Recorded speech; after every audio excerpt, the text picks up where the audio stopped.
हरे कृष्णा। जय श्री कृष्णा। दोस्तों, भगवान विष्णु और माँ लक्ष्मी अपनी कृपा, अपना आशीर्वाद आप सभी के ऊपर सदैव बनाए रखें। आज हम सब 10वें अध्याय का श्रवण करेंगे। अगर आप सब इसके पहले की कथाएं नहीं सुने हैं तो जरूर सुन लीजिए। आप सभी भक्तों का आज की कथा में स्वागत है। हे ब्राह्मण, देवताओं द्वारा सुझाए गए तथा कामदेव की पत्नी द्वारा किए गए अशून्य शयन व्रत की विधि का विस्तार से वर्णन करें। इसमें दान क्या है, इसकी विधि क्या है, पूजा किस प्रकार की जाती है, इसका क्या लाभ है। हे ब्राह्मण, इसका वर्णन करें, मैं सुनने के लिए बहुत उत्सुक हूँ। श्रुतदेव ने कहा, एक बार फिर सुनो। मैं उस शून्य शयन नामक व्रत को कहूँगा जो सब पापों का नाश करने वाला है और जिसे श्री हरि ने राम से कहा था।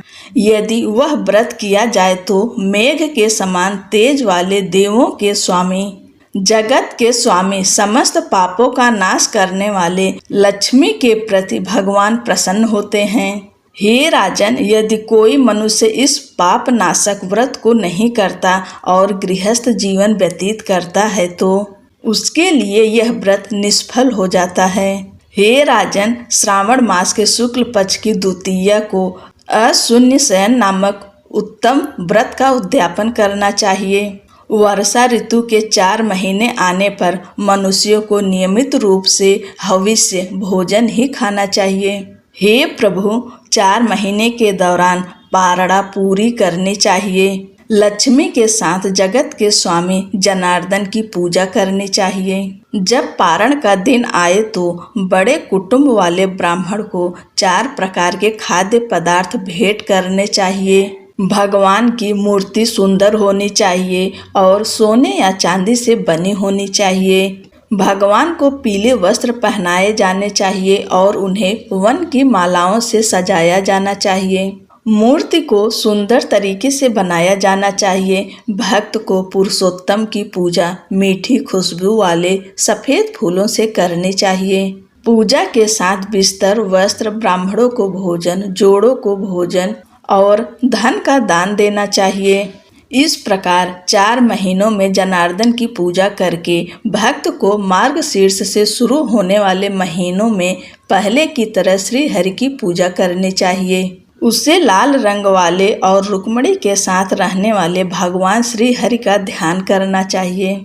इस प्रकार उसे चैत्र से शुरू करके 4 महीनों तक भगवान की पूजा करनी चाहिए। फिर उसे भूमि सहित स्थित भगवान की भक्ति पूर्वक पूजा करनी चाहिए और सनंदन तथा अन्य ऋषियों द्वारा स्तुति की गई है। उसे आषाढ़ मास के दूसरे दिन पूजा समाप्त करनी चाहिए। उसे शुभ अग्नि में ओम नमो नारायणाय के साथ होम करना चाहिए। उसे शुभ अग्नि में अष्टाक्षर मंत्र ओम नमो नारायणाय के साथ होम करना चाहिए। हे राजन, मार्गशीर्ष से आरंभ होने वाले महीनों की पारणा में भक्त को विष्णु गायत्री से होम करना चाहिए। चैत्र से आरंभ होने वाले महीनों की विधि पर ध्यान दें। उसे पौरुष सूक्त मंत्र के साथ शुभ अग्नि में होम करना चाहिए। नैवेद्य पंचामृत, दूध की खीर और घी में पकाई गई मीठी पाई होनी चाहिए। सामग्री इसी क्रम में दी जानी चाहिए। मूर्तियों के उपहार के लिए विधि पर ध्यान दें। उसे शुरू में लक्ष्मी नारायण की एक स्वर्ण मूर्ति देनी चाहिए। उसे बीच में परम आत्मा कृष्ण की एक स्वर्ण प्रतिमा देनी चाहिए। उसे अंत में सज्जन वराह की एक चांदी की मूर्ति देनी चाहिए। तत्पश्चात केशव नाम से आरंभ होने वाले ब्राह्मणों को भोजन कराएं। अपनी आर्थिक स्थिति के अनुसार उन्हें वस्त्र और आभूषण देकर उनका सत्कार करें तथा उन्हें घी में पकाए गए मीठे पकौड़े भेंट करें। उन्हें 12 ब्राह्मणों को खिलाएं। फिर उसे पहले से तैयार की गई मूर्ति गुरु को देनी चाहिए।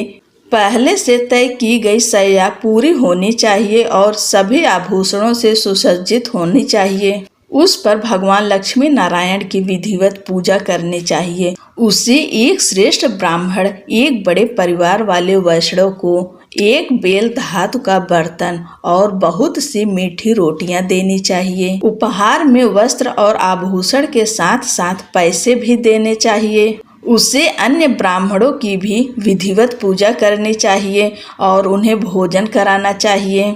जैसे हे जनार्दन, आपकी सैया लक्ष्मी से रहित नहीं है, वैसे ही हे केशव, इस दान के पुण्य से मेरी सैया भी खाली न हो। देवराज से इस प्रकार अनुरोध करके उसे स्वयं भोजन ग्रहण करना चाहिए। यह व्रत पुरुष, पतिव्रता स्त्री या विधवा कोई भी कर सकता है। यह उत्तम व्रत अशून्य शयन पति पत्नी का आजीवन साथ के लिए किया जाना चाहिए। हे श्रेष्ठ राजन, इस प्रकार यह व्रत तुम्हें विस्तार पूर्वक सुनाया गया है। जब जगन्नाथ प्रसन्न होते हैं तो नाना प्रकार की संतानें होती हैं। जब देवों के स्वामी प्रसन्न होते हैं तो देवताओं के लिए भी अप्राप्य संतानें प्राप्त होती है। अतः मनुष्य को अवश्य ही इस व्रत को करना चाहिए। जो व्यक्ति भगवान विष्णु के महान लोक में जाने का इच्छुक हो, उसे यह व्रत अवश्य करना चाहिए। इस प्रकार मैंने सब कुछ बताया, अब तुम और क्या सुनना चाहते हो? उनके ऐसा कहने पर मुनिराज ने पुनः उनसे प्रार्थना की, वैशाख मास में छत्रदान का महात्म्य विस्तार पूर्वक कहिए। वैशाख मास में बताए गए पवित्र अनुष्ठानों को सुनकर मेरी तृप्ति नहीं होती, वे शुभ फलदायक हैं। उनके ये यश और पुण्य बढ़ाने वाले वचन सुनकर महान यशस्वी श्रुतदेव ने महाभाग्यशाली राजा से कहा। श्रुतदेव ने कहा, जो मनुष्य सूर्य से तपते हुए सज्जनों को धूप से बचाते हैं, उनका पुण्य अनंत है। इस संदर्भ में वैशाख के पवित्र अनुष्ठानों से संबंधित प्राचीन काल की इस पारंपरिक कथा का हवाला देते हैं। यह घटना कृत युग में घटी थी। प्राचीन काल में वंग देश में हेमकांत नाम से प्रसिद्ध एक बुद्धिमान राजा था। वह कुशकेतु का पुत्र था। वह शस्त्र चलाने वालों में श्रेष्ठ था। एक बार जब उसे शिकार करने में बहुत रुचि थी तो वह एक घने जंगल में चला गया। वहां उसने सूअर आदि अनेक प्रकार के पशुओं का वध किया। मध्याह्न के समय जब वह पूरी तरह थक गया तो वह ऋषियों के आश्रम में गया। उस समय शतरचिन नामक उत्तम धार्मिक अनुष्ठान करने वाले ऋषिगण ध्यान में लीन थे। उन्हें बाहर क्या हो रहा है इसका कुछ भी भान नहीं था। उन ब्राह्मणों को निश्चल देखकर राजा क्रोधित हो गया और उन्हें मार डालने को उद्यत हुआ। उस समय 10,000 शिष्यों ने राजा को रोका। हे दुष्ट, हमारी बातें सुनो। हमारे गुरुगण ध्यान में लीन हैं। वे बाहर क्या हो रहा है यह नहीं जानते, इसलिए तुम्हें क्रोध करना उचित नहीं है। तब वे क्रोध से उत्तेजित होकर शिष्यों से बोले, हे ब्राह्मणों, मैं यात्रा करते करते थक गया हूँ, मेरा आतिथ्य करो। राजा के ऐसा कहने पर शिष्यों ने राजा से कहा, हे राजन, हमें हमारे गुरुओं ने नहीं सिखाया है। हमें जो दान मिलता है वही खाते हैं। हम अपने गुरुओं पर आश्रित हैं। हम आपका आतिथ्य कैसे कर सकते हैं? शिष्यों द्वारा ऐसा न करने पर राजा ने उन्हें मारने के लिए अपना धनुष उठाया। मैंने इन्हें अनेक प्रकार से पशु, डाकू आदि के कारण होने वाले संकटों से बचाया है। अब ये जिन्हें मैंने धन दिया है, मुझे शिक्षा देने का प्रयत्न कर रहे हैं। ये कृतघ्न और अत्यधिक अभिमानी है। ये हत्यारे हमलावरों के समान हैं। यदि मैं इन्हें मार भी दूं तो भी कोई हानि नहीं है। इस प्रकार क्रोधित होकर उसने अपने धनुष से बाण छोड़ने शुरू कर दिए। जब वे भागने लगे तो उसने उनका पीछा किया। इस प्रकार उसने 300 शिष्यों को मार डाला। जब शिष्यों को भगा दिया गया तो दुष्ट सैनिकों ने आश्रम में रखी विभिन्न वस्तुओं को जबरन छीन लिया और उन्हें खा गए। इसमें उन्हें राजा ने भी बढ़ावा दिया। तत्पश्चात राजा अपनी सेना के साथ दिन के अंत तक नगर में लौट आया। अपने पुत्र की इस हरकत के बारे में सुनकर कुशकेतु ने उसे बहुत डांटा। राजा ने उसे धैर्यहीन और राज्य के अयोग्य बताकर नगर से तथा अपनी भूमि से भी निर्वासित कर दिया। अपने पिता द्वारा निर्वासित किए जाने पर राजा हेमकांत अत्यधिक व्याकुल हो गए। वे घने जंगल में चले गए और हत्या वध के पाप से बहुत पीड़ित हो गए। वह बहुत समय तक मनुष्यों से रहित घने जंगल में रहा। उसने शिकारियों की तरह ही अपना भरण पोषण किया। वह कहीं भी अस्थायी रूप से नहीं रह सकता था, क्योंकि हत्याएं उसका लगातार पीछा करती रहती थी। इस प्रकार उस दुष्ट ने 28 वर्ष व्यतीत कर दिए। एक बार त्रिता नामक एक महान ऋषि तीर्थ यात्रा करते हुए उस वन में आए। वैशाख मास था और मध्याह्न का समय था। सूर्य प्रचंड रूप से प्रज्वलित हो रहा था। चलते चलते वह सूर्य की गर्मी से व्याकुल हो गया और प्यास से बहुत व्याकुल हो गया। वह एक ऐसे स्थान पर जाकर बेहोश हो गया जहाँ कोई वृक्ष नहीं था। सौभाग्यवश राजा हेमकांत को त्रित नामक महामुनि के दर्शन हुए। वे थकान से व्याकुल होकर मूर्छित हो गए थे। प्यास के कारण वे बहुत व्याकुल थे। नीच राजा को उन पर दया आ गई। उन्होंने पलाश के वृक्ष के पत्तों से एक छतरी बनाई और उसे ऋषि के सिर के ऊपर रखकर धूप से बचा लिया। उन्होंने उन्हें एक लौकी में रखा पानी पिलाया। इस सेवा से ऋषि को चेतना वापस मिल गई। उन्होंने पत्तों से बना वह छाता पकड़ लिया जो उस छतरी ने उन्हें दिया था। इससे उनकी थकान दूर हो गई। वे एक गांव में गए और इंद्रियों का काम फिर से शुरू हो गया। उस पुण्य के प्रभाव से 300 ब्रह्म हत्याएं तत्काल नष्ट हो गई और वह महान आत्मा बन गया। तब महारथी हेमकांत को आश्चर्य हुआ। मैं अनेक प्रकार से दुखी हो गया हूँ। वे ब्रह्म हत्याएं कहाँ चली गईं? वे कैसे चली गईं? क्या उन्हें किसी ने दूर किया है? इसका कारण क्या है? वह ब्रह्म हत्या से मुक्ति के बारे में इस तरह सोच रहा था। तब राजा को इस बात का पता ही नहीं था कि यह सब क्यों हो रहा है। तभी यम के दूत वहां आए और उन्होंने उस महापुरुष हेमकांत को, जो जंगल में रह रहा था, ले जाने के लिए उसे पेचिश से बीमार कर दिया ताकि वह उसके प्राण ले सके। मृत्यु की पीड़ा से व्याकुल होकर उसने 3 प्राणियों को देखा जो बहुत ही भयानक थे।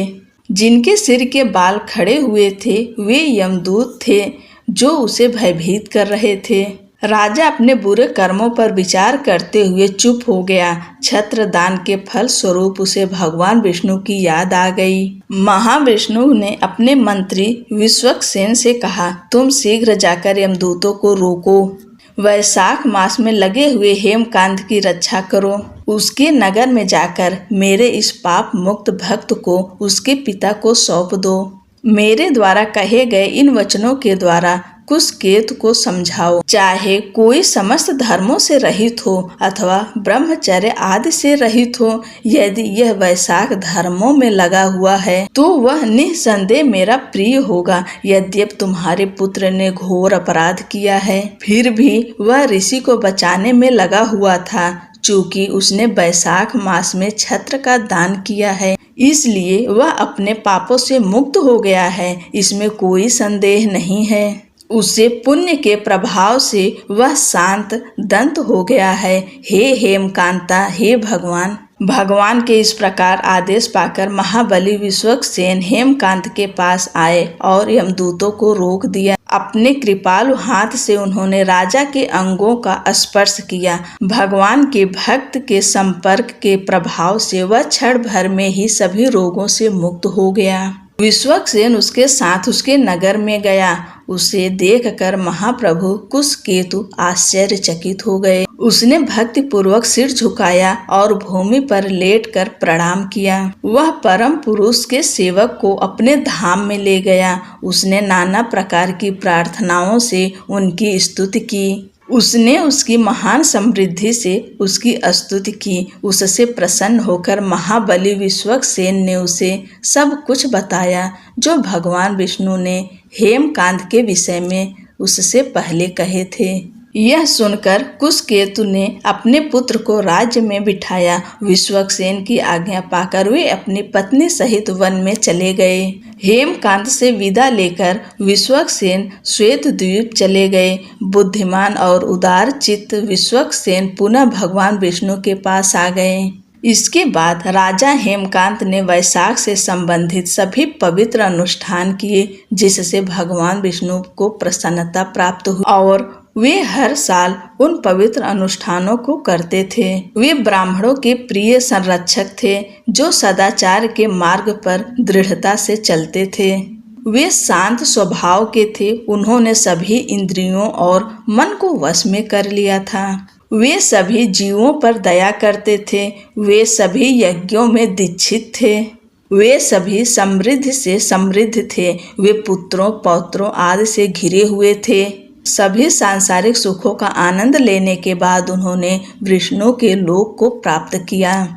मैं वैशाख से संबंधित अनुष्ठानों के समान कोई अन्य पवित्र अनुष्ठान नहीं देखा। इस संबंध में प्रयास सुखद है। वे प्रचुर पुण्य के कारण हैं। वे पापों के ईंधन के लिए अग्नि की तरह हैं। वे आसानी से सुलभ हैं। वे धर्म से शुरू होने वाले और मोक्ष पर समाप्त होने वाले जीवन के सभी लक्ष्यों को देने वाले हैं। बोलो लक्ष्मी नारायण की जय।